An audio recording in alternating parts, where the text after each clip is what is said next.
Hey coin collectors, and welcome to DC Coin Wheel International Coin Channel. And today we have the Washington quarter from 1978. Let's talk 1978 and let's talk the D.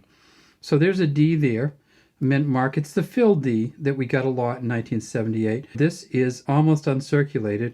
And this is just how it came out with the scratches and everything on it. We can see the J and the F down there underneath pretty well. The John Flanagan. We see the D. If we tip it up, we can see the center of it. The Denver Mint in 1978, they made $287.4 million. In an MS65, Mint State 65, this is worth $6 to $7. But if you can get it up to MS67 plus, it's worth about $1,700. But they've only found one MS67 plus ever. This is a great back. Look at this. It says United States of America around the top.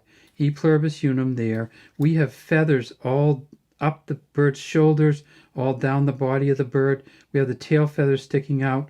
We can't see the center of the feather of the arrow very well here, but yeah, you can see a little bit of it there. And then the olive branch at the bottom, and at the very bottom it says $quarter. This is a coin that's in great condition, pretty close to MS65. But again, if it's a Denver MS65, we're only talking $6 to $7, so not a hugely valuable coin, but still pretty darn nice. This one must be the Philly because there's no mint mark on it. No P's on these coins in 1978. The Philly Mint just didn't put a mint mark at all. We see that this one's in pretty good shape too. Really good In God We Trust over here. Really defined. A little scratchy, but again, it's uncirculated. The 8 and the 7 and the 8 are really good. Tip it up, really, really shiny. You can see the copper core in there.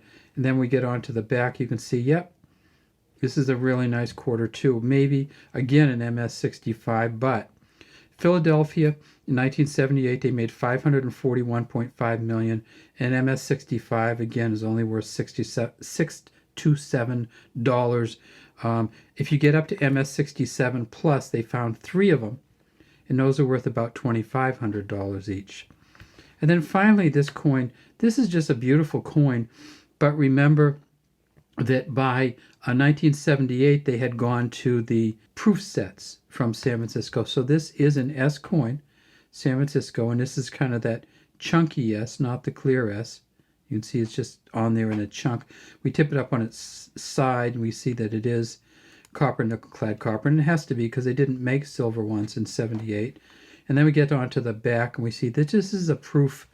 Wow, this is really spectacular. If we get down in there, we can see the center. We can see the tail. We can see the really good detail as it comes over.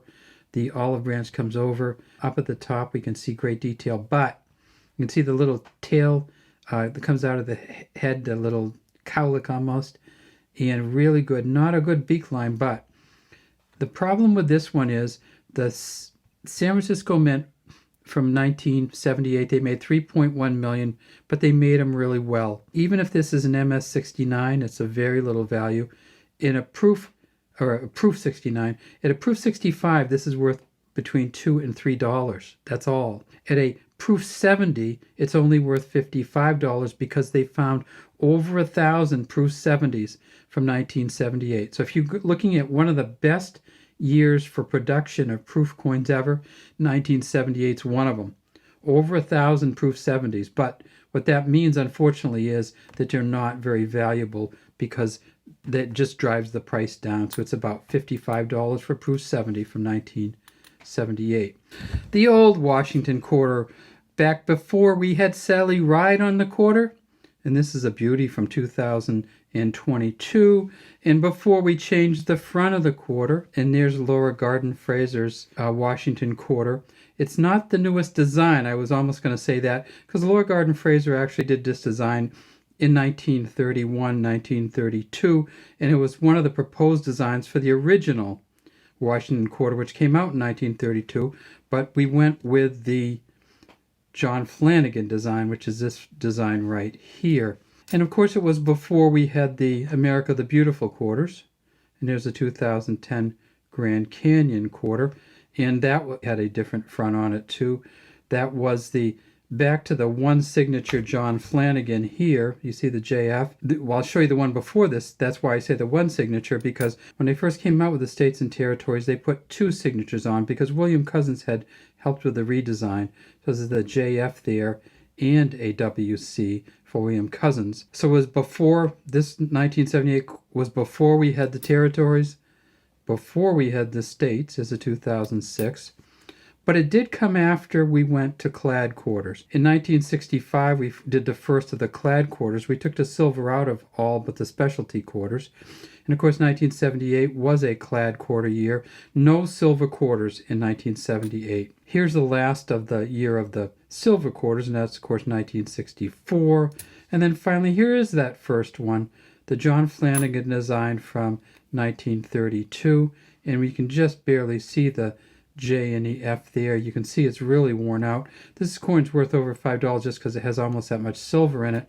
If we turn it over, we see it's got a D on the back here for Denver. It looks almost the same as the S when it gets really worn out. All right, well, that's all we have today from DC Coin World International Coin Channel. We'd love to have you subscribe to our channel.